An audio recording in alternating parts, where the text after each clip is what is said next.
Hello there gamers, today I will not be posting a JoJo game as content, but instead, this really fun single-player hack-and-slash roguelike type of game called Hours.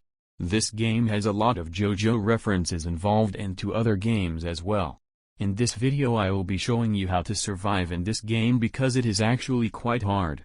First of all, you start off using the Invader class.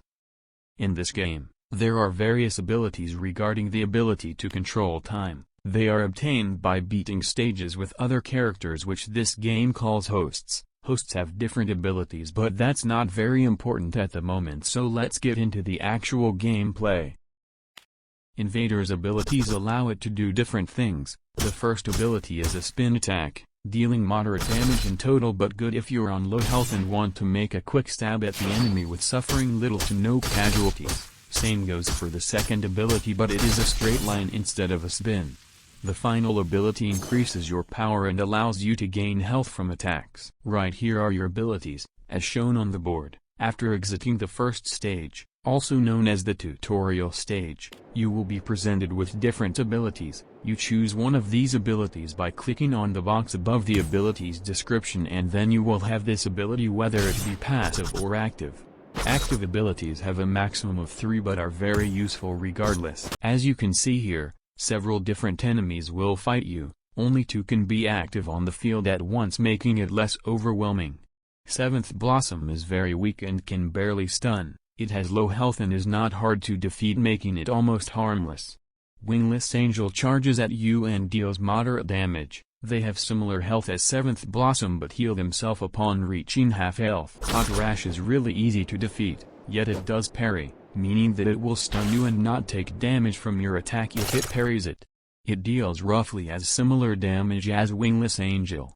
Toxic Teapot will spread poison over an area where they are standing. They deal quite a bit of damage but the poison is not that strong, so it does not matter if you walk over it.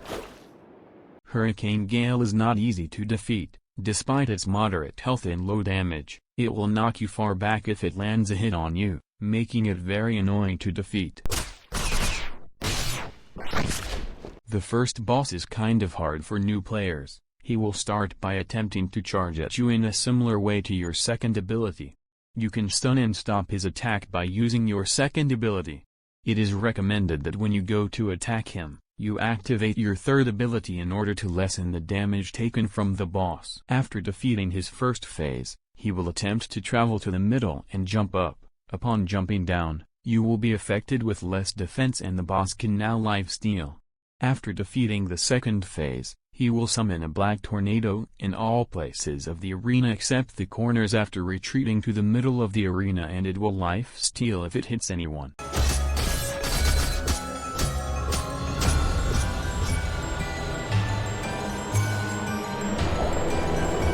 Execute is a very strong attack. It does more damage for the more damage you have dealt, making it quite overpowered. Scarlet Knight is a very annoying enemy to fight. He will parry almost all of your attacks, making it the easiest to attack him from behind, making time stop very useful. Starlight Duke is easy, just dodge their attacks and go close enough to them that their attacks can't even hit you. Emerald Lancer will surround himself in green orbs that will automatically parry any attacks and deal damage on contact. They will also lunge at the target and deal moderate damage. Captain Ivory will fire off a high damage dealing cannonball. They can also swap to melee attacks when within the proper range. The Archer will permanently run when you get close to them but deal high damage arrows. Bloxerman will start by jumping down and dealing damage and knockback upon impact with the floor. The effect will be higher depending on the distance away from Bloxerman. Bloxerman uses nails to attack the enemy. It is a ranged attacking boss but will occasionally deal large stun attacks when at melee range. After defeating his first phase, he will jump up and he will have a quarter of his previous health bar made up of only a shield. The entire map will be covered in visible tripwire that when stepped through, nails will fire in the direction of the tripwire. If Bloxerman is not defeated within a certain amount of time on the second phase, nails will fire from every direction dealing heavy damage. Impale deals very high damage and is very good when using Time Stop and the third ability to maximize damage. Laughing Head is quite confusing to me. It will normally attack regularly using its instrument and occasionally spin around, dealing low damage. Despite this, it is quite the tanky foe.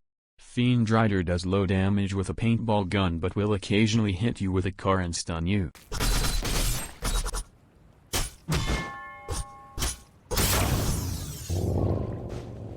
Half Horse can teleport. It will damage you either by summoning orbs and firing them at you, or teleporting near you and draining you out of your health. Cube Liner will use both ranged and melee attacks that will stun you but deal low damage. It is very annoying to fight Cube Liner, which is why you should prioritize him as your target.